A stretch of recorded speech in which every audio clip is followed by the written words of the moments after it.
বাংলাদেশে এরকম অনেক ঘটনাই আছে, অনেক ধরনের চুরি ছিনতাই বেড়ে গেছে। এই যে 15ই আগস্টের পর থেকে বিভিন্নভাবে বিভিন্ন জায়গায় এই চুরি ছিনতাই হইতেছে। এরকম ঘটনা কিন্তু অনেক জায়গায় ঘটতেছে, অনেক ছোট ছোট দোকানপাটে হইতেছে, ছোট ছোট প্রতিষ্ঠানগুলোতে হইতেছে। কিন্তু এটা দেখার মতো বা এইটা যে কেউ দেখবে যে এই জিনিসগুলো আসলে কি জন্য হইতেছে বা কি করণীয়, এইগুলা আমরা মানে যে দেখতেছি না, আমরা শুধু দেখতেছি যে এই যে বড় বড় যে ঘটনাগুলা এগুলাকে আমরা বড় করে দেখতেছি।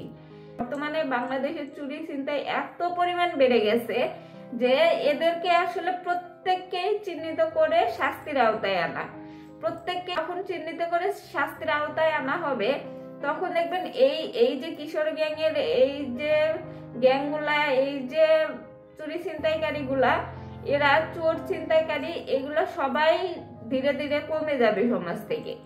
একটা সমাজে চুরি ছিনতাই থাকেই, এরকম না যে কোনো সমাজে এরকম থাকে না, কিন্তু থাকে, তার মধ্যেও কম বেশি।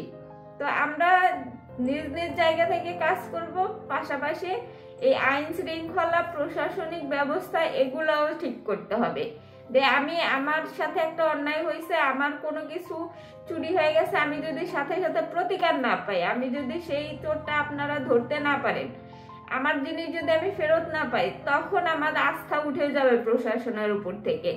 এই আস্থা যেন না ওঠে, এই দিকটা আমাদের খেয়াল করতে হবে।